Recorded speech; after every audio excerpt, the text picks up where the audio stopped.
Hi guys, ഞങ്ങളുടെ ഈ വർഷത്തെ ഓണം രാവിലെ തന്നെ സ്റ്റാർട്ട് ചെയ്യുന്നത് കുക്കിങ്ങിലാണ്. പല രീതിയിലുള്ള കറികൾ, പല രീതിയിലുള്ള കുക്കിങ്ങുകൾ. അപ്പോൾ എല്ലാവരും കൂടിയാണ് കുക്ക് ചെയ്യുന്നത്. ഞാനും അമ്മയും നിമ്മിയും എല്ലാവരും കൂടിയാണ്. അപ്പോൾ തേങ്ങ ചിരണ്ടൽ എന്നെ ഏൽപ്പിച്ചിട്ട് അവരങ്ങോട്ട് കൈമലർത്തി. അപ്പോൾ ഞാൻ നിന്നങ്ങോട്ട് ചിരണ്ടിക്കൊണ്ടിരിക്കുകയാണ്. കുറേ തേങ്ങ ഉണ്ടായിരുന്നു. ഒരു 3-4 തേങ്ങ ഇവർ എന്നെ കൊണ്ട് ചിരണ്ടിച്ചു. പായസത്തിനും കറികൾക്കും എല്ലാത്തിനുള്ള തേങ്ങ ഞാനാണ് ചിരണ്ടിയത് ഇത്തവണ. മൊത്തത്തിൽ പറഞ്ഞ ഒരു കൂട്ടായ്മയാണല്ലോ ഓണം എന്ന് പറയുന്നത്.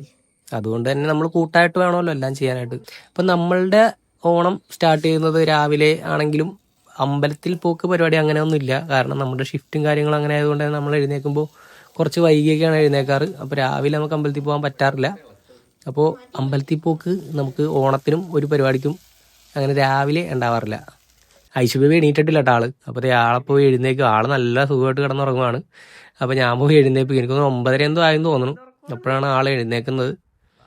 അപ്പോൾ രാവിലെ തന്നെ ഐശുബേബി എഴുന്നേറ്റു. നമ്മൾ താഴേക്ക് വരുന്നു. ഇത്തവണ നമ്മുടെ ഓണം ഇത്തിരി സ്പെഷ്യലാണ് കേട്ടോ. എന്തുകൊണ്ടാണെന്ന് വെച്ചാൽ നമുക്ക് യൂട്യൂബിൽ ഇപ്പോൾ 1000 സബ്സ്ക്രൈബേഴ്സ് ആയിട്ടോ. അപ്പോൾ എല്ലാവർക്കും വളരെയധികം താങ്ക്സ് ഉണ്ട് നമ്മൾ സപ്പോർട്ട് ചെയ്തതിനും എല്ലാത്തിനും. സഹായിക്കുന്ന കാര്യത്തിൽ ഐശുബേബി ഒട്ടും പുറകിലല്ല കേട്ടോ. അങ്ങനെ നമ്മുടെ പരിപാടിയെല്ലാം കുക്കിംഗ് കഴിഞ്ഞ് നമ്മൾ കുളിച്ച് റെഡിയായി ഉച്ചക്ക് തൂണ് കഴിക്കാനുള്ള പ്ലാനിലാണ്. അപ്പോഴാണ് നമ്മുടെ അളിയച്ചാരും ചേച്ചിയും ലച്ചു ബേബിയും വരുന്നത്.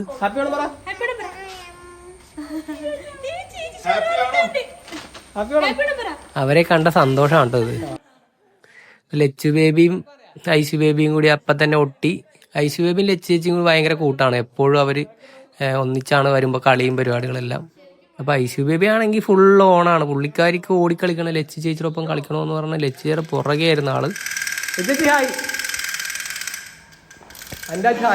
എനിക്ക് 820 സബ്സ്ക്രൈബേഴ്സ് ഉണ്ട്.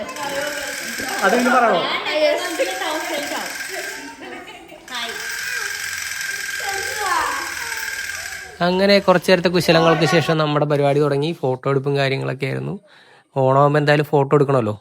അങ്ങനെ ഫാമിലി ഫോട്ടോ, ഓരോ ഫാമിലിയുടെ ഫോട്ടോ, പിള്ളേരുടെ ഫോട്ടോ, അങ്ങനെ എല്ലാ ഫോട്ടോസും നമ്മളെടുത്തു. ഫോണിൽ തന്നെയാണ് എടുത്തത്. അത് കഴിഞ്ഞപ്പോഴത്തേനും ഊണൊക്കെ വിളമ്പി റെഡിയാക്കി എന്ന് പറഞ്ഞ് അമ്മ വന്ന് വിളിച്ചു. പിന്നെ നമ്മൾ നേരെ ഊണ് കഴിക്കാൻ വേണ്ടി ഇരിക്കുവാണ് കേട്ടോ. എല്ലാ വർഷവും ഓണം, വിഷു അതുപോലെയുള്ള പരിപാടികൾക്ക് എല്ലാത്തിനും നമ്മൾ ഒന്നിച്ചാണ് കേട്ടോ വീട്ടിൽ കൂടാറ്. എല്ലാവരും ഒത്തുകൂടുമ്പോഴാണല്ലോ ഓണത്തിൻ്റെ ആ ഒരു വൈബും അതൊക്കെ കിട്ടുക എന്നുള്ളത്. അപ്പോൾ അതാണ് ഒരു സന്തോഷം. ഡൈനിങ് ടേബിളിൽ തന്നെയാണ് നമ്മൾ ഓണം ഇരുന്ന് ആഘോഷിക്കുന്നത് കേട്ടോ. ഐശുബേബിക്ക് ഐശുബേബിയുടെ ഹൈ ചെയർ ഉണ്ട്.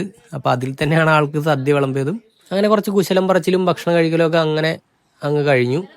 അപ്പോഴേക്കും ഷൈജു ആൻഡ് ഫാമിലി വന്നു. ഷൈജുവും ജീതുവും നമ്മുടെ ഋതു ചേച്ചിയും കൂടി ഐശുബേബിക്ക് ഓണക്കോടി കൊടുക്കാനായിട്ട് വന്നിട്ടുണ്ടായിരുന്നു.